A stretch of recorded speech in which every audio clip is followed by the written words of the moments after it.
My next guest is part California cool and part Texas fire. From starting, her own studio to starring on Storage Wars Texas, Jenny Grumbles has built a career out of turning second chances into showstoppers. And today she joins me to share her cool portraits made out of, get this, you guys, entirely out of cereal boxes. And we're also talking what's next for her. Good morning to you. Good morning. Thanks for having me. I was so glad to have you. So I want to get to the art, but we got to get the backstory a little bit first. So take us back to 14-year-old Jenny. Take us behind the scenes. What were you feeling?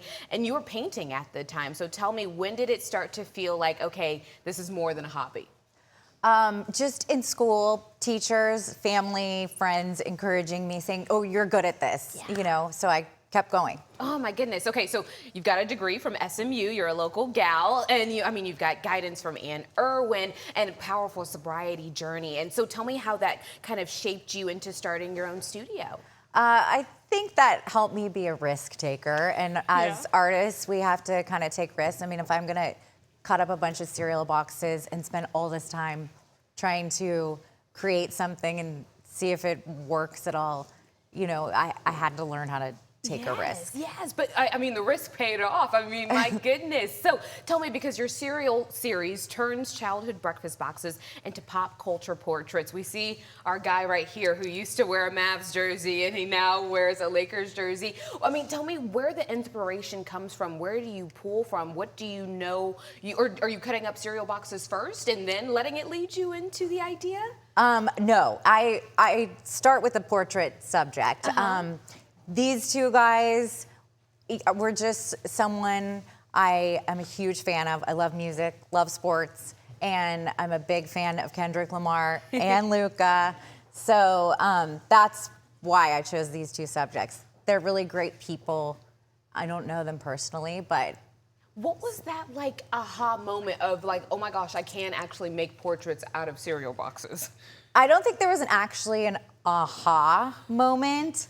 I just had been collecting the boxes thinking, I get so many ideas in my head and I'm like, I want to do this, I want to do this. And this one, the idea wouldn't go away. So I was like, I have to do this one. Yeah, you have to follow it through. Totally. My goodness. Okay, so tell me, because obviously you need to acquire a lot of cereal boxes. So how are we going about doing that? Are you at home tearing into a bunch of cereal? What does that look like? Yes, we're eating a lot of cereal at home. Friends, neighbors collect them for me. Oh my gosh. Okay, so this series is called Honey Nut Heroes on Canvas. Talk a little bit about that, the inspiration behind it, and why you chose the people you did.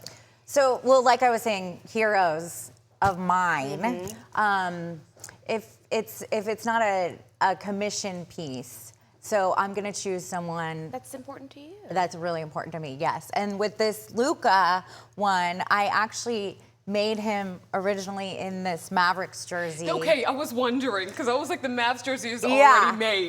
It was one of the first ones I did right before the trade. I didn't know it was gonna happen. He was in this jersey, and then he was on display for a long time. And right when I got him back, I made him a new jersey, but there was no way I was getting rid of that. I wanted to tell the whole story. Yes. So I kept that jersey, made a new background. Maybe in the next one you can make a little tiny version of Nico in the corner. All right, let's talk about Storage Wars Texas. Tell me how that experience kind of got you in the mindset of, I can make art pretty much out of anything that I find. Well, the reason I was on Storage Wars is because I used to do trash to treasure furniture and creation. So the best part about the cereal series I'm doing for me is typically I'm a fine art painter, but I can combine the fine art and the trash to treasure in one deal here. My goodness, even some of your paintings, or some of your pieces, excuse me, they touch on politics and social issues. How do you go about creating art that also creates a deeper conversation? Well, I really want my art to be meaningful. So if I can go deeper in it and make it more meaningful, you know, sometimes I'll have the opportunity to make it help out a cause that I care about, or tell the story of something that's really important to me. You know, like even with Kendrick Lamar, like there's so much more to him that people don't know about the kind of person he is, where he came up from, the struggles, The background here is different. You know, there's a story behind all of them. Yes. Oh my goodness. So much goodness coming out of you. I mean, you radiate just creativity and you're putting it literally in visual form. So let me ask you, where can we go to find so much more from you? What's next for you? Okay, well, hopefully what's next is just more cereal art. Yes. And these two I borrowed from the Cerulean Gallery here in Dallas. So, and they'll go right back there today. So that's where these guys are available. And then on my website, jgrumblesstudio.com and Instagram. Very good. Well, thank you for being here this morning and contributing your art to the community, Thank but you. also for creating something so cool and showing representation that it is possible, that art is all around us, even in cereal boxes. Thanks so much.